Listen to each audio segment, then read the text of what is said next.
Love that sound.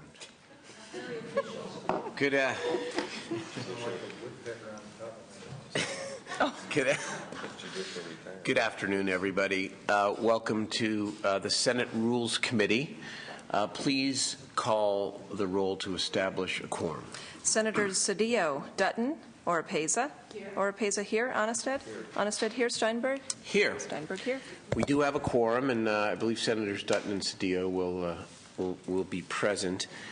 Without objection, since our colleague Senator Harman is here, I would like to take his item first, which is file item 4, regarding the potential referral of a bill to.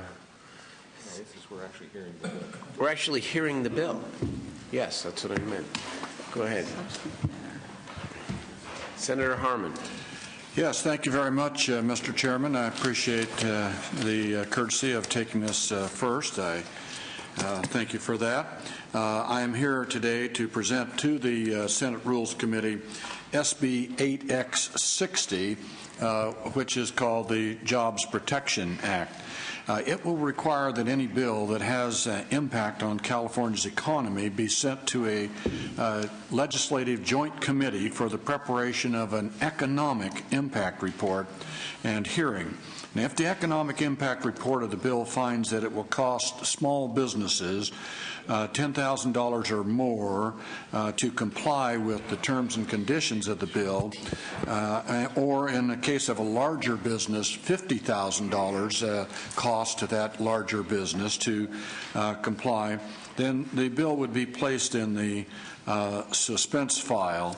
The Act will provide the legislature with a better understanding of the total impact of a piece of legislation will have on California's economy, and provides a forum to discuss less costly alternatives. This is not a new concept. We use the suspense file, as you well know, members, in Appropriations Committee. We use EIR's environmental impact reports to judge environmental impacts, so why not extend that concept to policies where legislation would affect the economy? The Act does not keep new regulations from being passed, but requires the legislature to take a comprehensive look at the effect they will have on the state's economy. This is really all about jobs, trying to promote jobs, create jobs, and make California a more friendly place to conduct business. I've had some conversations with committee staff and understand the bill to be heard in a joint committee. Their internal rules may have to be changed somewhat, but I'm certainly willing to work with the committee and with the committee staff to try to facilitate that. California's business community is the starting point for job creation and getting our economy back on track. And in my opinion, I believe over-regulation is strangling businesses and preventing job creation. It's time that we as legislators take responsibility for the legislation we pass and take a long look at the impact that legislation has on California's economy. Let me just cite a couple of quick statistics, and then I'll move to some witnesses that are here. The College of Business Administration at California State University, Sacramento, conducted a study and pegged the cost of state regulation on small businesses in California at close to $500 billion annually, and concluded that excessive red tape cost the state 3.8 million jobs. The Small Business and Entrepreneurship Council recently released its annual Small Business Survival Index for 2009, and California placed a distant 49th out of the 50 states. 1 in every 6 American employers that closed permanently in 2008 was in California. Our state experienced 45% more business closures than launches, and that was in 2008. And there were almost 47,000 fewer businesses in California than in the previous year, 2007. Just for the benefit of the members of the committee, Senator Onnested in Siskiyou County and your county, your unemployment rate, as you probably are well aware, is 18.3%. In Yuba, it's 18.8%. I'm looking for my Sacramento statistics. I know they're equally grim, but somehow they seem to have escaped me. I have. Oh, here it is. Senator Steinberg in Sacramento County is 12.2% unemployment. 82,900 people in this county of Sacramento are unemployed. Senator Orpeza, Los Angeles County is at 10.5 with 521,000 people out of work. This is a jobs bill, folks. This is something that I think makes common sense. Now, why not look at the impact this type of legislation, whatever it is? It could be dealing with the forest, it could be dealing with jobs, it could be taxes, mandates, rules, regulations. Let's take a look at it and see what it is that we're doing. I don't think we're doing that now, and that's the purpose of this bill. I do have several witnesses to testify in support of the bill. If we could, please.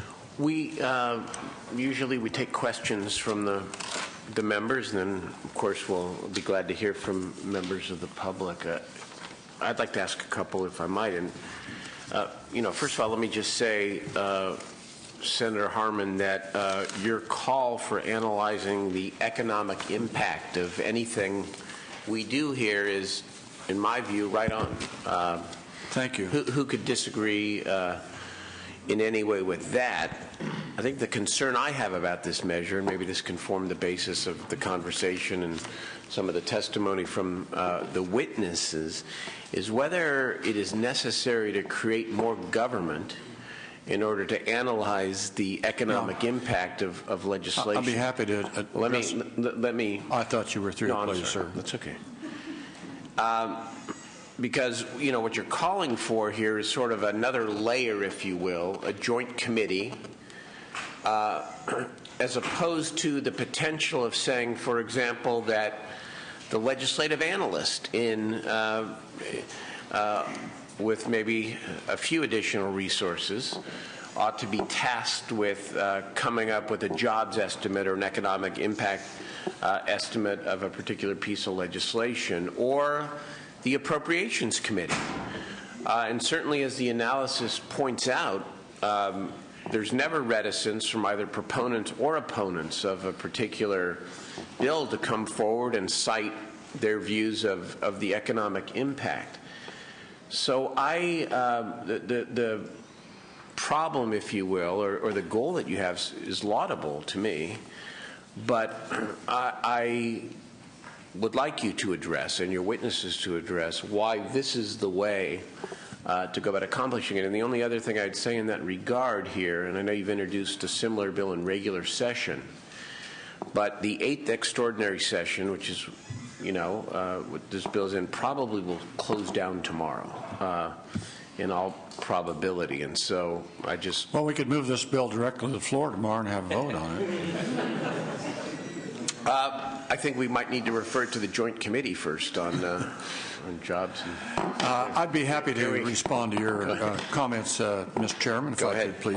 Of course. First of all, with respect to the composition of the committee, there is statutorily recognized already in statute a joint committee on boards, commissions, and consumer protection. We're simply adding business protection. And so the committee exists statutorily, but yes, you are correct.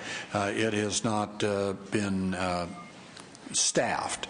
So if that is a concern, and I share that concern, I don't want to expand the bureaucracy any more than is necessary. I certainly am willing to work with the committee and with staff to find some other process for the economic analysis of these types of, or all types of bills, I should say. And I think that the problem currently is that our economic analysis is what I would call haphazard. We sort of look at it, and maybe the proponent of the bill will say, well, it's not going to have any impact, or if it will, it'll be minor. And we need a more detailed and comprehensive analysis to help us as we decide whether or not this is a public policy that we want to enact into law in the state of California. So that's my thoughts on your comments, that I'm certainly willing to work with you and the committee. If you think it should go to LAO, I could understand that. If it should be something added on to a PROPS to have them take a look at that type of thing. But the point is that I think it's very, very important for us to start looking at this in some organized, distinct fashion with a bright line on it. Fair enough. Thank you. Questions from other members? Mr. Chair, I'm going to withhold my comments until after hearing from the witnesses, but I would like to make comment at that time. Of course. All right. Ms. Rothrock, welcome. Thank you. Chair and members, my name is Dorothy Rothrock. I'm with the California Manufacturers and Technology Association, and CMTA is putting a very high priority on efforts like this to improve the process of making legislation and regulations in the state. We want, as companies, to expand in the state, hire new workers, and we've got to make sure our regulatory structure is as cost-effective as possible.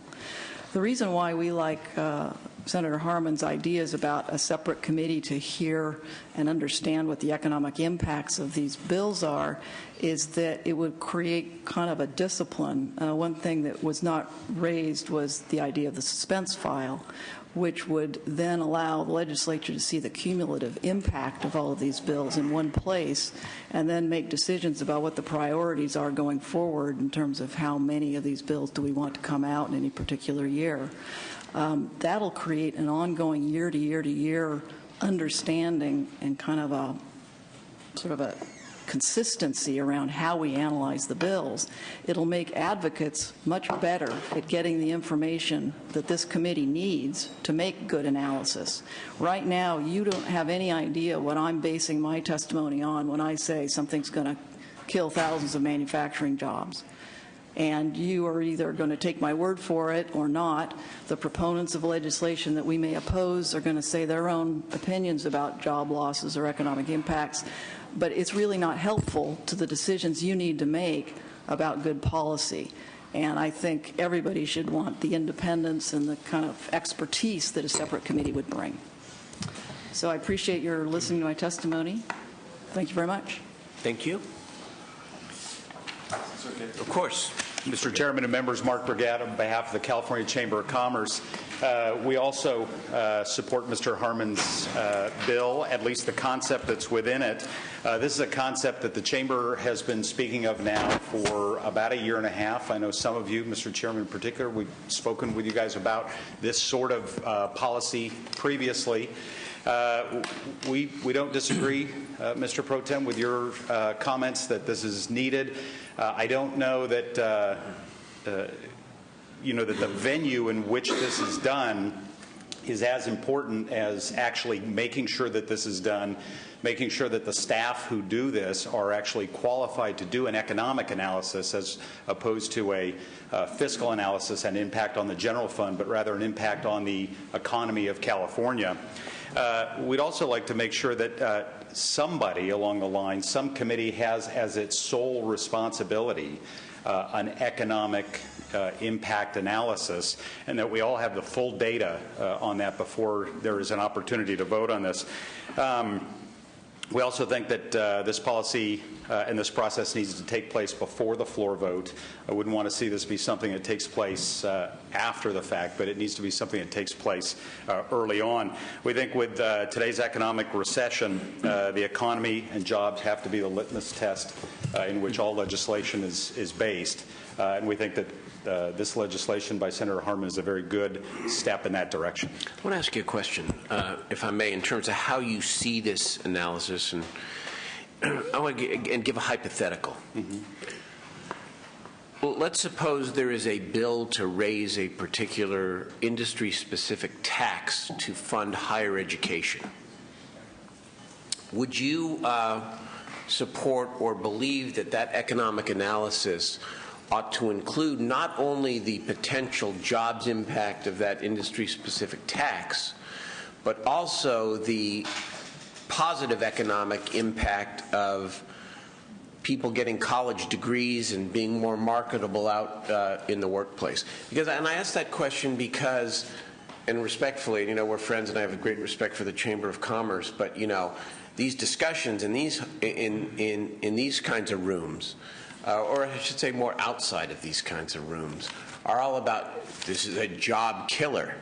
Well, one person's job killer may be another person's ticket to a higher education and to economic and employment opportunity. And so, how do you see the breadth of this kind of analysis that you're calling for? Well, I think what you're talking about there is exactly what the Chamber has been talking about for a while, which is a true dynamic analysis, where you would take into account not only in your hypothetical what the impact would be on the general fund of the additional funds raised from an industry-specific tax, but also conversely the impact on that business and also the response by the consumer to what would happen based on those on tax on that specific industry.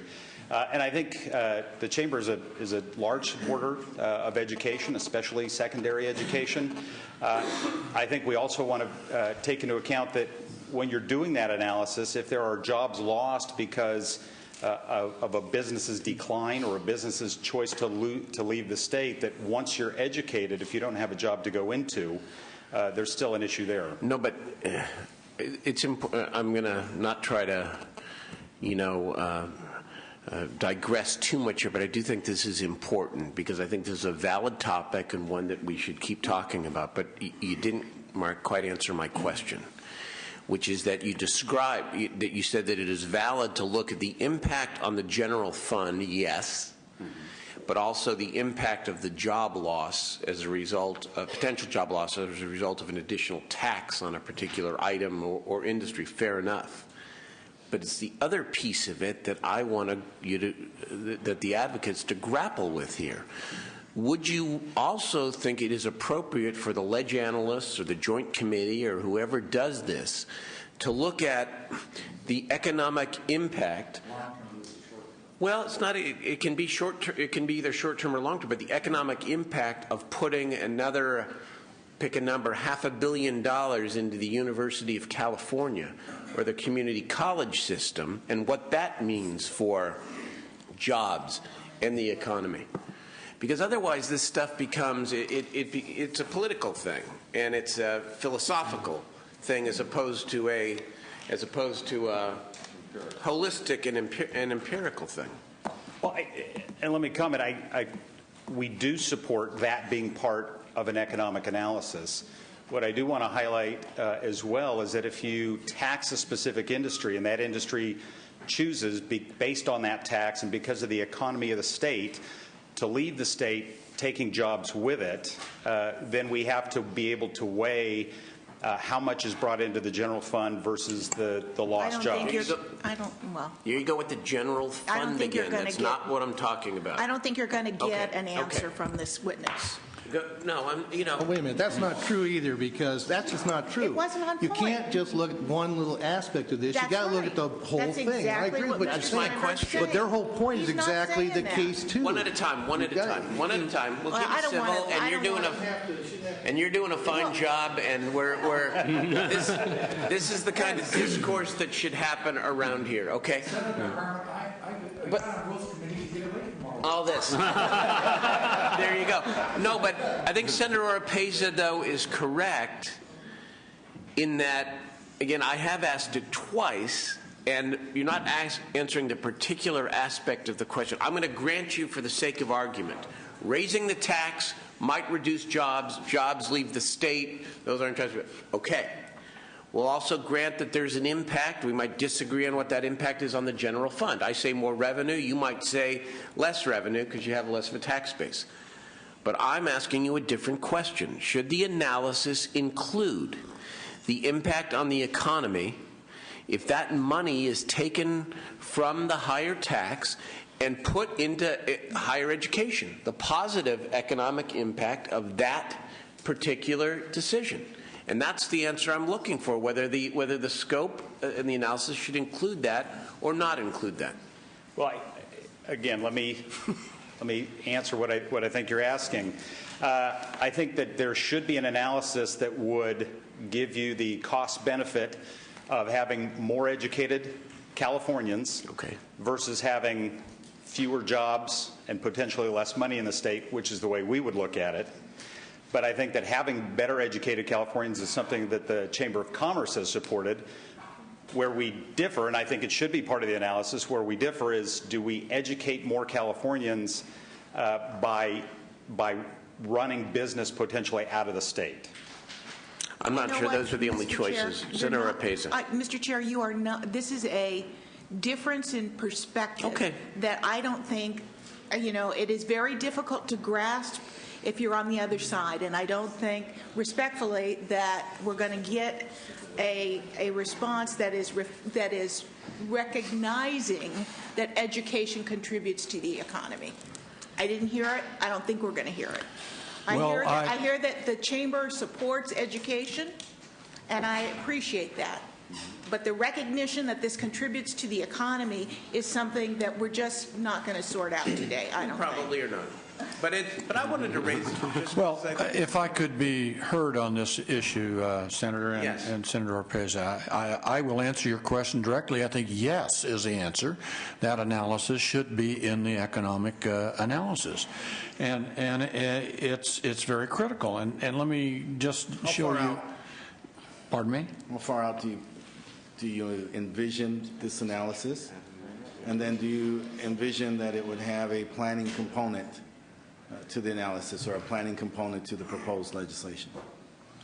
I'm sorry, Senator, I'm not tracking quite what your question I heard is. the Chamber say you don't want a static analysis, you want a dynamic analysis. I would support that type of analysis similar to the hypothetical that the chairman proposed. I understand.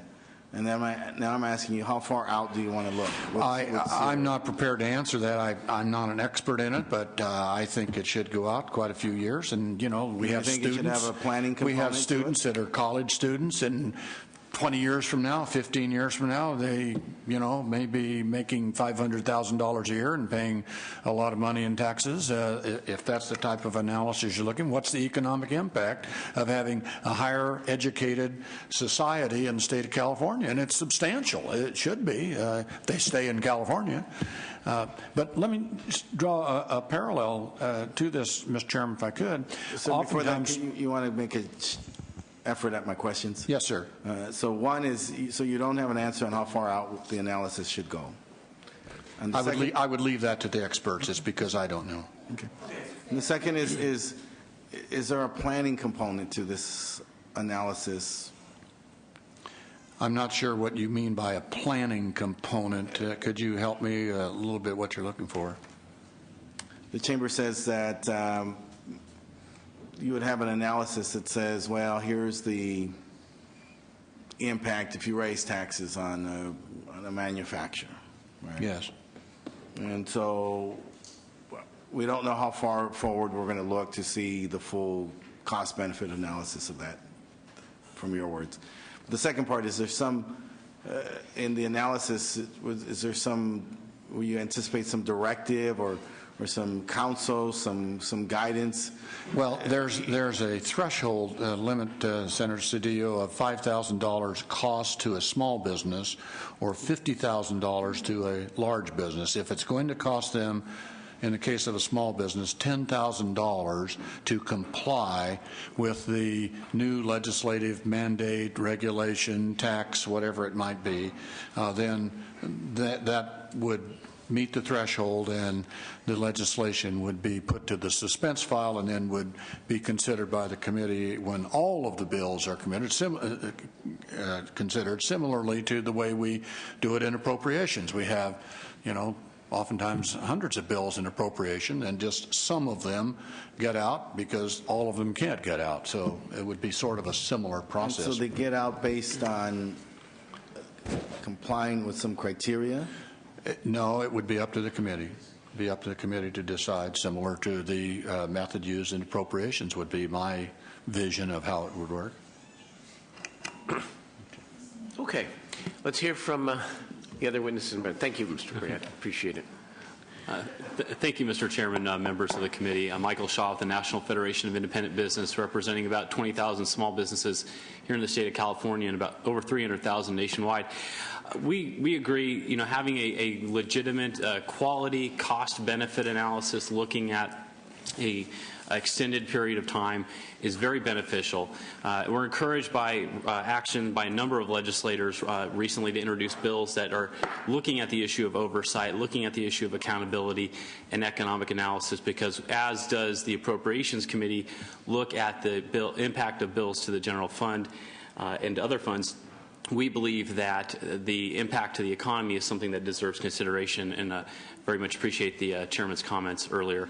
As was stated earlier by other proponents of the bill, we think that the importance of the quality of the analysis is primary than over the venue location of that. And we would certainly encourage this committee to consider moving this bill forward, because it does raise that issue of the importance of a quality economic impact analysis to the health of the state. Okay, thank you. Any more witnesses? If we can, briefly. Suzanne Sutton, California Taxpayers Association, in support. Thank you very much. Briefly. Bill Gregg on behalf of the California League of Food Processors. We're also in support. Thank you. Mark Smith on behalf of the American Council of Engineering Companies, in support. Thank you. Mr. Smith. Good afternoon, Mr. Chairman and members. Anthony Thomas, representing the California Forestry Association, in support. Thank you, Mr. Thomas. Okay. Any opposition to the measure? Senator Arpaza, you had comments. Good. I really laud your objective in this, because I do believe that there ought to be economic analysis that takes place. I believe that economic analysis should be broad in its scope. I would agree, Senator. Yeah, and I know that you would agree with that. Your measure, though, as it's currently structured, is problematic to me, and it's because it adds this additional layer. What I would prefer for us to talk about is something that would make a function of the Appropriations Committee. I mean, let me say that I think that we're hit and miss on this question now. Sometimes we have good, solid information when we're going through policy. I agree. I've used the word haphazard, and that's almost what it is. And we ask those questions. Those questions are often asked. Sometimes they're answered well, sometimes not so much. And so I think that there are appropriate questions to ask in analyzing measures. The thresholds that you have provided in your measure, though, make the structure very, very cumbersome. Because in essence, what you're saying is any measure that meets these thresholds in terms of potential economic impact must go through another layer of bureaucracy, legislative bureaucracy. I would prefer that we integrate into the appropriations process consideration or an analysis of the economic impacts on the state. I think your objective is a good one. I think this bill is not necessarily the approach, but I'd be very interested in supporting and working with Good. Thank you, a Senator. group that wants to do I accept your offer, and I'm serious about this. We've got to change the way we're doing business around here, in my judgment, and I think this is very critical for both sides of the aisle to work together to try and come up with something that gives us a clearer, cleaner economic analysis. To the extent that economics is some part science and some part art. Yes. It's an inexact science. So, but recognizing that, I do agree. And so I would suggest that we not pass this measure through at this time, that, as I understand it, you've got a bill in the regular I do have session. a companion bill in regular session, SB 954. It's worthy of work Thank you. The subject matter is I understand that. certainly worthy. And I do want to repeat, as I made my presentation, my offer to work with the committee. I don't really care what procedural device or committee, or I just want to get it done. Let me suggest the following, because I think we all agree that, again, it's a laudable goal. I think that it was a very good discussion in terms of some of the intricacies and some of the questions that have to be answered. I would ask the Secretary of our Senate, together with the two leaders, I'll talk to Senator Hollingsworth and myself, that we put together a short-term little, call it a working group, to do a couple things. One, to talk to the National Council of State Legislatures to see if there are other models throughout the country. And two, to discuss, some of the options here and what the scope of the analysis might be, and that we come back, with some recommendations. It may be something we can do by rule. It may be something that we do by statute, but we'll take it seriously and come on back. I don't know if you want to put up a vote today, because I'm not prepared to support the bill. Well, I think I would just as soon go ahead and have the vote on it today, Okay. Mr. Chairman, if you would grant me that courtesy. That would be my preference. I will. We do have the backup bill in regular session, so we're going to be back, and I look forward to accepting your offer to work on this further. Okay. I think my recommendation is that we hate laying off the bill, or so to speak, but we just not ready to cast a yes vote at this point. Okay? Okay. So let's take a motion on the bill. Moved by Senator Onnested. Call the roll, please. Senator Cedillo? I'm going to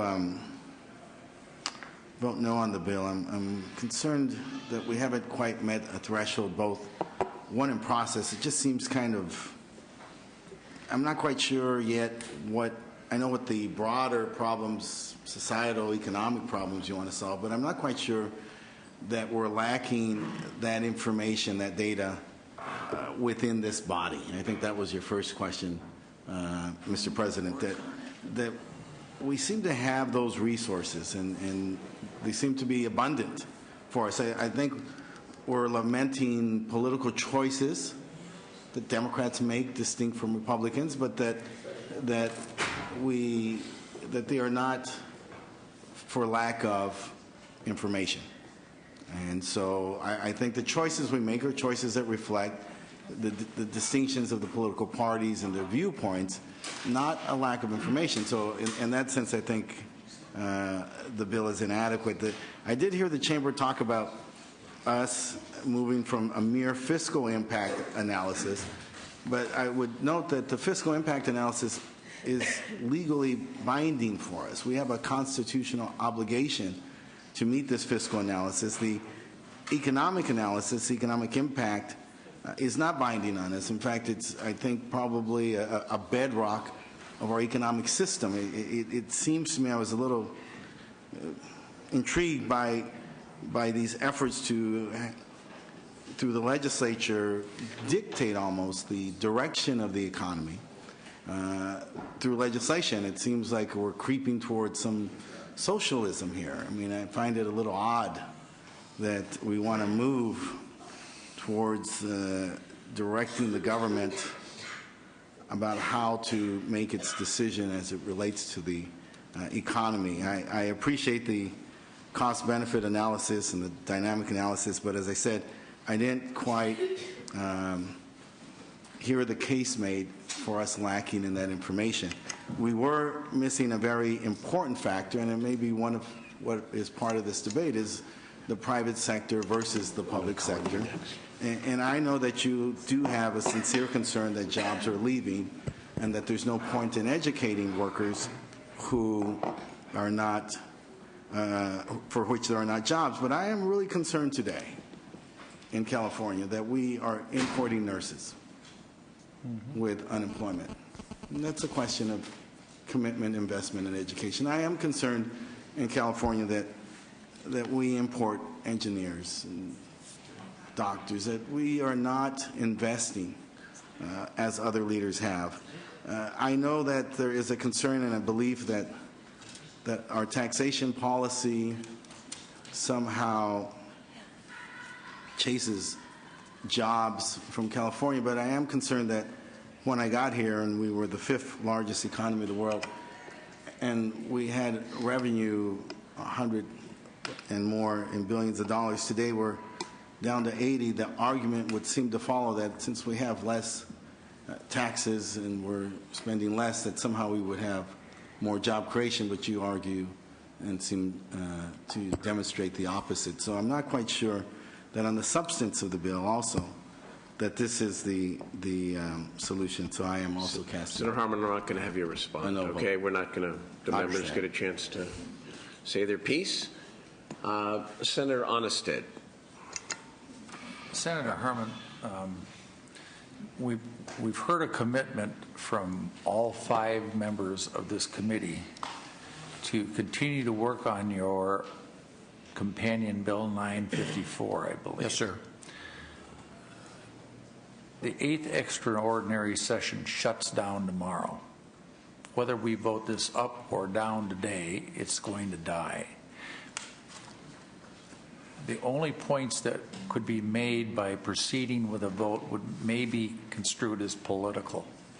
So I'm asking you, as the vice chair, if you'd just be willing to accept the decision of no vote today with the assurance that you're going to go and get support from all 5 of these members on the next bill as far as making it a workable bill.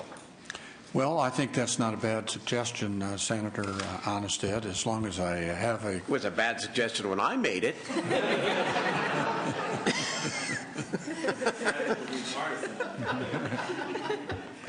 Just kidding. Thank you. Yes, I would be willing to do that. Thank you. Thank you. Yeah, the roll was not open. Thank you, Senator Harman. Look at, thank you. It's a crucial topic. Okay. And we'll take it seriously. Look forward to working with all of you on it. Thank you. Thank you. And thank you, Senator Onnested. All right.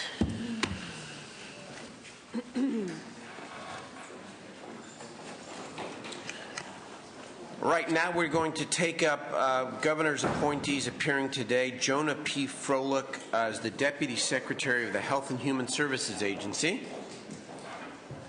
Mr. Froelich, welcome. Thank you.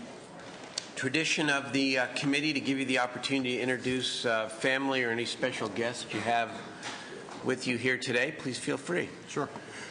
Good afternoon, Mr. Chairman. Good afternoon. And Senators. I do actually have 2 family members here. My wife, Elizabeth, and my daughter, Lily. Welcome. Welcome, Lily. She actually did miss a long anticipated jump rope assembly today to be here. This is a form of jump rope. One she's not familiar with yet. Okay. Welcome. Thank you. Brief opening statement, if you're not a lengthy one, but a brief opening statement. Well, I do want to thank you for the opportunity to appear before you today and discuss my qualifications as Deputy Secretary for Health IT. Sure. Go ahead. Keep going. For the Health and Human Services Agency. I'm deeply honored to have been selected by Governor Schwarzenegger and Secretary Belcher to serve in this important position. I arrived here after 12 years of work in the private sector, working primarily on health IT and related issues. Health information technology appealed deeply to my interests in using better information technology to solve some complex problems around chronic disease management. I first developed information exchange capabilities in a medical group in San Francisco and improving physician access to information so that they may improve care for their patients with diabetes, cancer, and other chronic conditions. I then spent 5 years in philanthropy developing data exchange standards so that physicians could safely and securely receive electronic lab results and immediately be alerted to abnormal tests.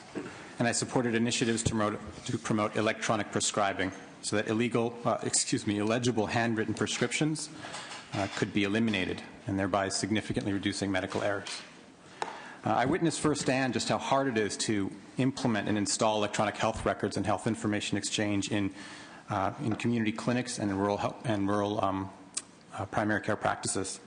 And I recognize that the problems that these institutions faced were not local or regional, but they could really only be addressed and resolved by determined action leadership at the state and at the national level. And it's for these reasons that I pursued this position.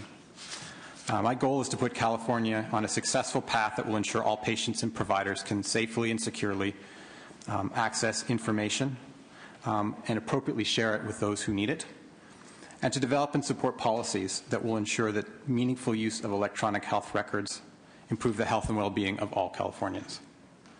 The executive and legislative branches, they share tremendous responsibility to ensure that these policies and programs are well conceived and well implemented, and I'm committed to working closely with my state legislative colleagues, with state departments, consumers, providers, and other stakeholders to ensure that we're successful.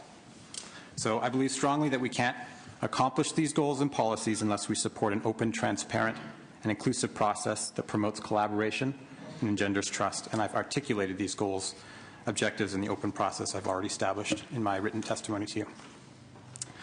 In closing, the American Recovery and Reinvestment Act provides an unprecedented opportunity to finally modernize our IT infrastructure and healthcare so that we may improve healthcare quality, safety, and efficiency, reduce fraud, waste, and abuse, and ensure that patients and providers have safe, secure access to health information. I'm very excited and grateful to have been provided this once-in-a-lifetime opportunity to lead California in these efforts. Thank you very much for your consideration of my appointment, and I'm happy to answer any questions. Thank you. Mr. Froelich, I have one question, and I'll turn it over. The entity that you are heading is intended to be a major recipient of ARRA funding, the federal ARRA funding. And here in California, there have been some reports, and we've done some oversight hearings, of various bottlenecks that exist in different departments to assure that we receive these funds expeditiously. What do you know about that subject as it applies to health information technology, and how are you going to help ensure that we get those resources sooner rather than later? I'm personally responsible for overseeing state grants for health information exchange. We applied on time for our grant, and we received the maximum amount allowable to any state, and that any state received a $38.8 million grant. We received it as one of the first cohorts of states. Not all received funding. So we did do it on time, and we received a maximum amount that was eligible to us under this program. Is there more money coming, or that's? For health information exchange, which is for this grant purposes, we have no assurances that there's any more funding for that purpose under federal law. Okay, members? Yeah, just a couple of quick questions. With regard to this kind of a system, what kind of security protocols are we going to put into place so we don't have to worry, about identity theft and things of that nature? We will be providing, first of all, a grant to an organization called Cal eConnect, which will be overseeing the implementation of health information exchange. And in that grant, we will require that any health information exchange services have the highest level of standards for security and privacy, that they follow both federal rules and state rules. California, as you know, has very strict privacy and security law, the California Medical Information Act, and we will require that this organization and any of its funded activities follow very strict rules around privacy and security of health information exchange. Well, just one thing to keep in mind, it was a couple of years ago, but we had a major breach take place in one of our agencies, and it was actually, the information was able to be downloaded by somebody whose choice of friends was somewhat questionable. And so what I'd be interested in is to making sure that we have an ability to make sure that the people that are beginning to have access to these systems obviously need to be people of character above reproach. So that would be one of my concerns. So. Which raises a related question, if I might. The board that will oversee health information technology is, we understand it, intended to be a 22-member board. Yes. What is your view of what the qualifications for those people should be, and maybe as important, would you advocate applying conflict of interest disclosure and other protections before those people are, whoever they are seated? Yes. We will require that this entity, Cal eConnect, will have 22 members on their board, that they follow SB 337, that they have both public and private. SB 337, we know our bills, we just don't always remember the numbers. So. I had to memorize them. So it is a bill that requires that there be, among other things, 4 members of the state, 2 the chair of the Committee on Health for the Senate and for the Assembly serve on the board of directors, and that the Secretary of Health and Human Services sort of on the board of directors as well. So the 22-member boards will have both public and private individuals on it. We will require that this organization, Cal eConnect, have very rigorous conflict of interest policies. We will, for example, want to seriously consider whether the Form 700 that we all as state employees in my position fill out and complete and disclose publicly what their holdings are, so that those members of the board are really above reproach of actual or even apparent conflicts of interest. Very good. Thank you. Questions from members? Witnesses in support? Lily, would you want to?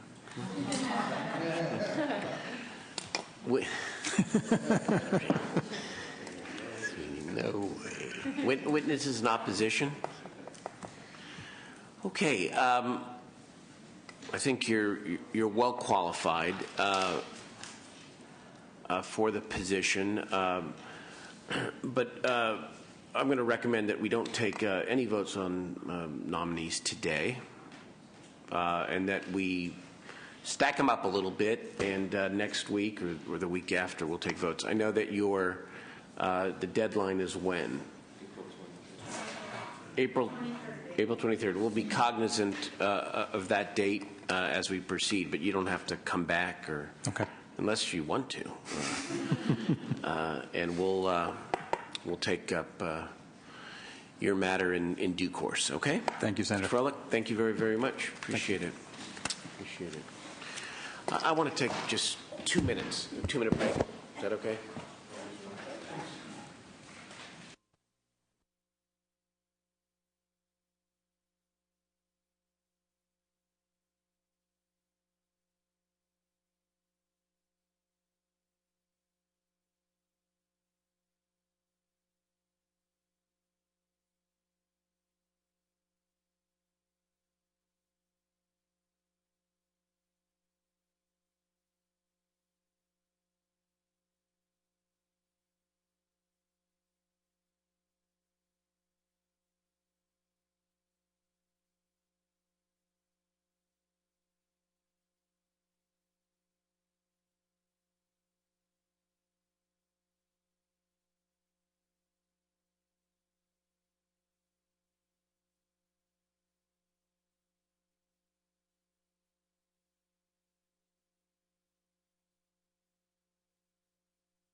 back into session after a brief recess.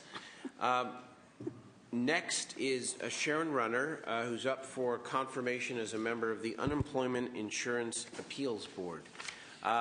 Ms. Runner, who we all know as a colleague, former colleague, welcome to you. Thank you. Again, please feel free to make an introduction.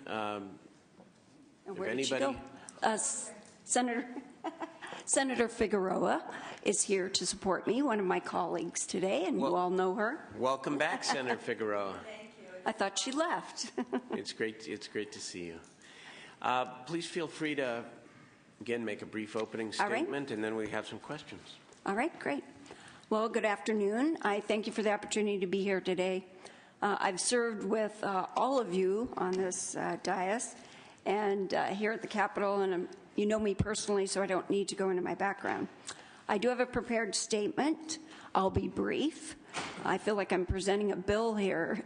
It's back in the old days. As legislators, we were empowered, and we are empowered, you are empowered, to write and vote for laws that affect all Californians. But in my role as a board member at the California Unemployment Insurance Appeals Board, I'm now responsible for implementing the laws, regulations, and policies. Each and every case we review affects the lives of real people and their families, whether they're workers or employers. Some are waiting for these funds just to survive, especially now in these most difficult economic times with record numbers of unemployed. Our goal is to reduce the backlog. The situations and stories are often heartbreaking. In reviewing appeals, I assure you that I give a fair and balanced review to each individual case, whether claimant or employer. As a board member, we make decisions. It's a two-panel board, and we make decisions on about 30 to 40 cases each day, plus give vision and oversight in all aspects of the CUIAB. As stated in my answers to your review questionnaire, my primary goals on the board are to ensure workers and employers are afforded due process, that they promptly receive their unemployment insurance or disability insurance benefits when due, and payroll taxes are calculated fairly and accurately. At the Appeals Board this past year, everyone has worked diligently to improve efficiencies and reduce time the claimants and employers wait for a hearing decision. We are now seeing some success with our new strategies, new hires, and initiatives that have been put into place this last year to further reduce wait times. Of course, there's still room for improvement. We've made positive strides in the right direction, and that's why I'd like to continue to be a board member till my term ends on January 2011. And if I am confirmed, you have my commitment to continue to be diligent, and I'd be happy to answer any questions for you. Is that brief enough? That was great. Thank you. You mentioned in your opening statement, of course, we talked at some length in my office about the difference between one's role and your role specifically as a member of the legislature and as a quasi-judicial officer, really, as a board member for the Unemployment Insurance Appeals Board. And I just want to, again, sort of get on record what it is we talked about in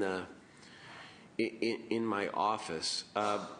You have very public views and voting record, for example, on the whole issue of the law as it applies to sexual orientation, and we talked about that. And they're different from mine, which is here nor there. The only thing that is relevant, though, is to ask you on the record whether or not you can be fair to a claimant who is either discharged maybe because of their sexual orientation or quits because they feel forced out because of harassment, and whether or not you can set aside your political and or personal views in order to render fair justice to that kind of to a claimant like I just described. Right. Well, absolutely. I follow the law on this. And of course, if it's your sexual orientation or your ethnicity, it makes no difference. And honestly, I review the files on a computer, so I don't actually see any of the claimants either. And I really just apply the law, no matter what my personal thoughts might be. It makes no difference. And I think we discussed, I even had a case that I discussed with you when there was some harassment. And why don't you describe that a little bit? Okay. Okay, please. Basically, somebody was being sexually harassed at their work for their sexual orientation, and I ended up siding with the claimant because there was evidence to prove that he was being harassed because of his orientation. So to me, and looking at my record, and you have done a good job getting my 62% of the times I've sided with the workers there on my appeals that I've done over this last year. So I think you can see I'm not biased in any way. I'm following the law and doing what the law says. I appreciate that. How outspoken have you been personally or as a member of the board on the issue of furloughs and its impact on your ability to address the now 10-year backlog of claims and appeals? Well, of course, we know the governor issued that order last January, and then June 2, and then 3 days. All of us at the board unanimously asked several times for an exemption to that executive order. What we did in the end, thankfully, received a exemption that we could be self-directed, which means we didn't have to close every other Friday, and some other agencies that did that. Because of that, we have really been able to do some things differently and hire new staff, which was already in the works before this happened. Our staff has been tireless in their work to reach the backlog, and so fortunately our workers are working around the furlough issue. And again, it's because of some of the strategies and processes that we've put in place this year that we've been able to keep above water and actually eliminate a lot of the backlog cases. But again, it's our new hires and some other processes that we implemented. Understand. Thank you. Questions from members? Questions from members? Are there witnesses in support?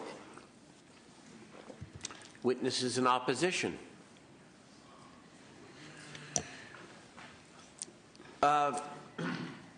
Member Runner, Ms. Runner, I think you're doing a fine job. Thank you. And yet, I would like to take a little bit more time to review the record. Okay. Allow my colleagues to do the same. We're aware of your 365th date here. April Fool's Day. Which is April Fool's Day. And I'd like to put the matter over for further consideration. But this, you have more than fulfilled your duty of coming to the committee and answering our questions. Okay. Thank you very much for consideration. Thank you very much. We appreciate it. Mm-hmm. Okay.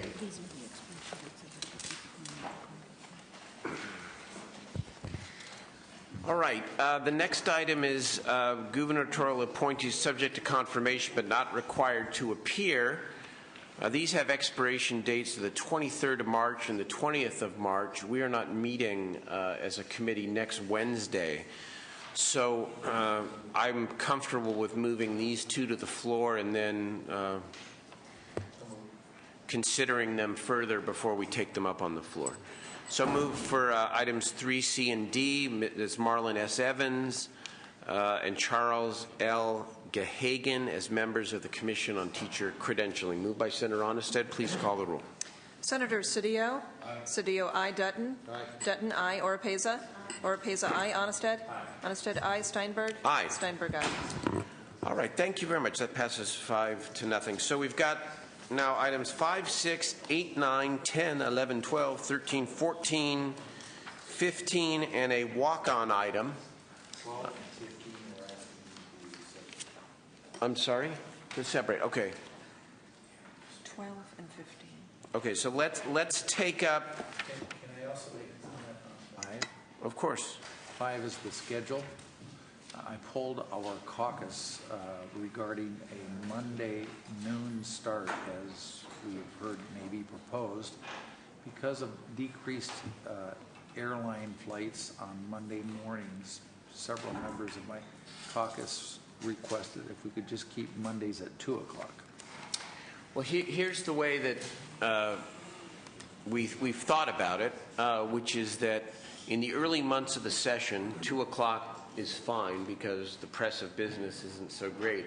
A little concerned that after the recess, for example, the spring recess, we come back and the floor becomes more active as bills move to the floor, committees and bills move to the floor, that 2 o'clock might be too late of a starting time and that we intended to move it up to noon. Now, I don't, I just want to make it work for everybody and for the House. So yeah, I don't know how your caucus. I polled my caucus, and they just said for several of them that would mean they would have to come up on Sunday night. So let's do So let's do this. We'll put this over. Let us talk to our caucus. We'll talk to Greg. We'll figure it out. Looks like session will start at 1 o'clock. Okay. Yeah. All right. So 5 we'll put over. Then we'll go 6, 8, 9. What were the 2 again, Sam? 12 and... Okay. So I need a motion on 6, 8, 9, 10, 12, 10, 11, 13, 14, and the walk-on item. Moved by Senator Onstead. Call the roll, please. Senators Cedillo? Aye. Cedillo, I. Dutton? Aye. Dutton, I. Oropeza? Onstead? Aye. Onstead, I. Steinberg? Aye. Steinberg, aye. Senator Oropeza, aye. Okay, so now item 12, moved by Senator Cedillo. Please call the roll. Senators Cedillo? Aye. Cedillo, I. Dutton? Oropeza? Aye. Oropeza, aye. Onstead? Steinberg? Aye. Steinberg, aye. So, can I ask you on this item 15? My members want to. This was to put it on the special consent. Yeah, and you don't want to do that? They want to vote on it tomorrow because, or they want to not vote on it because they think item 15 is something that should have never been introduced. I couldn't hear what he said. This is okay. I don't want to. Senator Onstead was saying that the position of his caucus is that item 15 should never have been introduced in the first place. I'd like to put this item over as well before we take it to the floor. Appreciate you sharing that.